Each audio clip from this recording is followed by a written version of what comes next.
Assalamualaikum warahmatullahi wabarakatuh. Perkenalkan, nama saya Supenti Hendraningsih SPD, guru mata pelajaran Geografi di SMA Negeri 1 Sukaraja. Kali ini saya akan memaparkan tentang materi Geografi kelas 10 pada semester yang pertama. Geografi. Kata geografi berasal dari bahasa Yunani yang terdiri dari dua kata, yaitu geo dan grafien. Geo artinya bumi dan grafien adalah lukisan. Jadi secara harfiah atau arti kata, geografi itu adalah lukisan tentang permukaan bumi.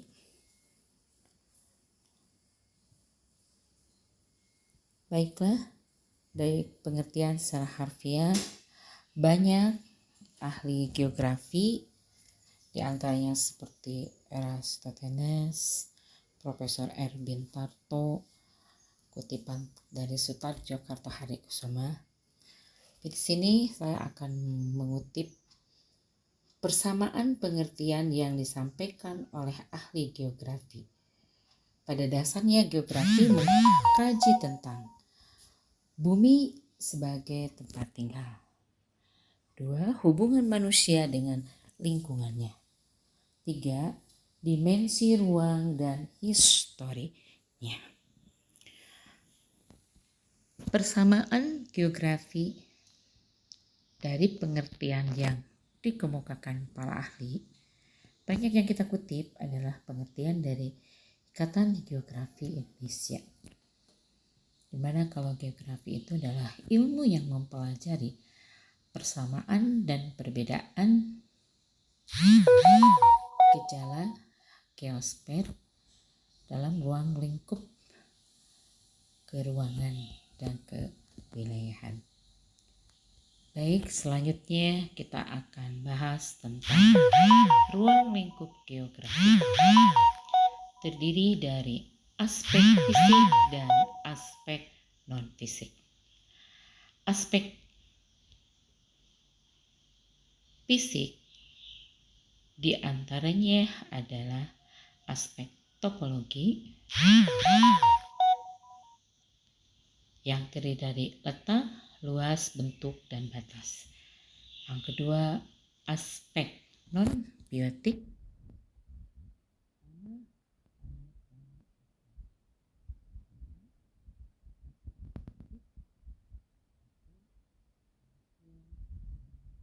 dan tumbuhan. Aspek sosial terdiri dari tradisi, adat. Aspek ekonomi, industri, perdagangan, perkebunan, dan transportasi. Aspek politik, kondisi-kondisi geografis ditinjau dari kepentingan negara. Dari kedua fisik tersebut sangat mempengaruhi keadaan lingkungan atau keadaan permukaan bumi. Selanjutnya adalah konsep geografi. Konsep geografi yang pertama adalah konsep lokasi. Lokasi ini ada dua. Yang pertama, lokasi absolut. Yang kedua, lokasi relatif atau letak geografis. Konsep lokasi absolut didasarkan pada letak lintang dan bujur atau koordinat. Sedangkan konsep lokasi relatif atau letak geografis didasarkan pada daerah sekitarnya dan sifatnya berubah-ubah. Berkaitan dengan lokasi dan dinyatakan dengan ukuran jarak lurus di udara yang mudah diukur pada konsep pola. Ambil contoh di sini, Ibu gambarkan bentang daripada konsep jarak.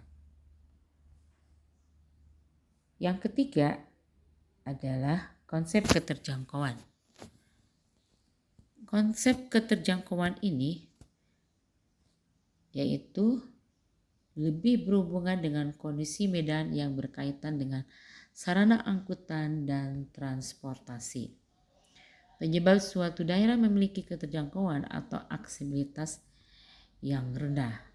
Yang pertama adalah kondisi topografi yang kasar, yang kedua berhutan lebat, yang ketiga rawa-rawa atau gurun.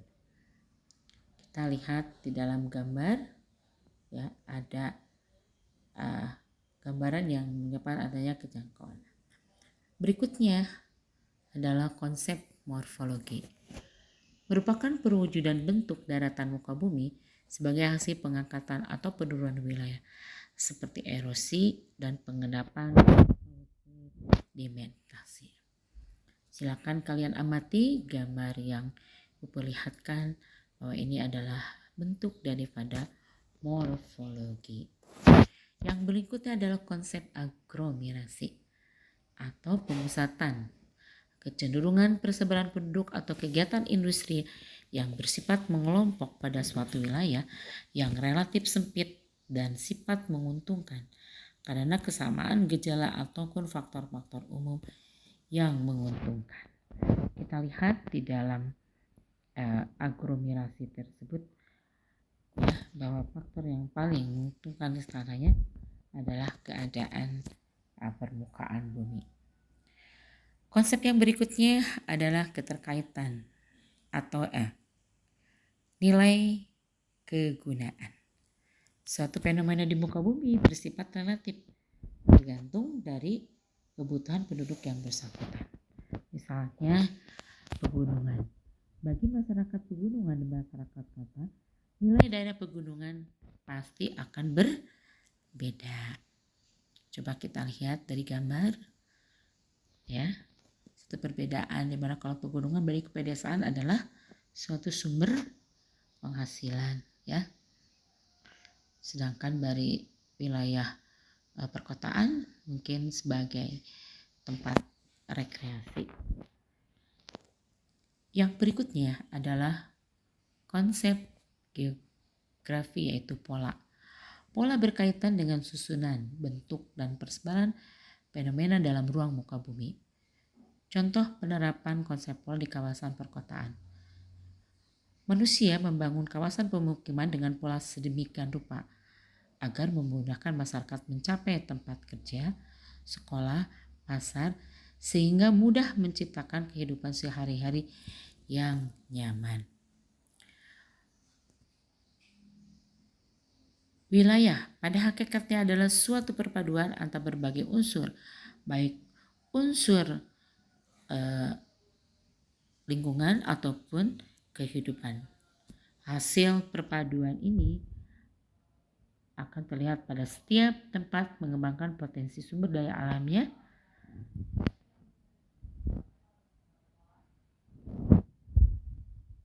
Berikutnya adalah wilayah atau konsep area. Pada hakikatnya perpaduan antara berbagai unsur baik lingkungan ataupun kehidupan. Setiap pengembangan potensi sumber daya alam dan kebutuhannya tidak akan selalu sama dengan tempat lain. Perbedaan tersebut mengakibatkan terjadinya interaksi dan interdependensi. Yang berikutnya adalah keterkaitan ruang. Keterkaitan ruang atau asosiasi keruangan adalah derajat keterkaitan persebaran suatu fenomena dengan fenomena lain di suatu tempat atau ruang. Fenomena yang dimaksud adalah fenomena alam. Ya,